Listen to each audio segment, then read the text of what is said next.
Hello guys, আজকে Sunday, আজকে আমার অফিস ছুটি।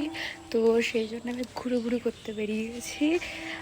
আর দেখি কতদূর কি যাওয়া যায়। তো তারপরে ওর পক্ষীরাজ নিয়ে চলে এসেছিলো, আর আমি রাস্তা দেখতে পেয়েছি কদবেল মাখা। তো আমাকে আর আটকায় গিয়ে আমি সঙ্গে সঙ্গে নিয়ে নিয়েছি। আমার দারুণ লাগে কদবেল মাখা। আর ইনি তো ওনার গন্ধটাই সহ্য করতে পারে না, পুরো বিপরীত। যাই হোক, তারপরে আমি ওর বাহন নিয়ে আমিই চালাতে শুরু করে দিয়েছিলাম। আর এটা হলো আমাদের বারুইপুর বাইপাস। সেই 2017 থেকে আমার অভ্যাস ওর কেড়ে আঙুল ধরে হাঁটা, আর সেটা এখনও চলে আসছে। যাই হোক, আর এটা হলো বারুইপুর বাইপাসের ভিউ।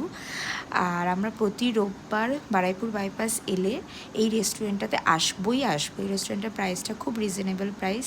আর দেখো, বলছিলাম হাসতে, কিছুতেই হাসছিল না। অ্যাকচুয়ালি ও ভিডিও এসব খুব একটা পছন্দ করে না, আমি জোর করি, ও ভালোবেসে করে আমার জন্য। যাই হোক, আর এটা হলো পিৎজা কম্বো। মানে এখানে কম্বোগুলো খুবই ভালো খেতে। তোমরা যদি চাও তো আমি অ্যাড্রেসটা দিয়ে দেবো তোমাদের কমেন্ট বক্সে। আর এটা হলো পিৎজা কম্বোর সাথে কোল্ড ড্রিঙ্কসটাও ফ্রি, 120 টাকা নিয়েছিল।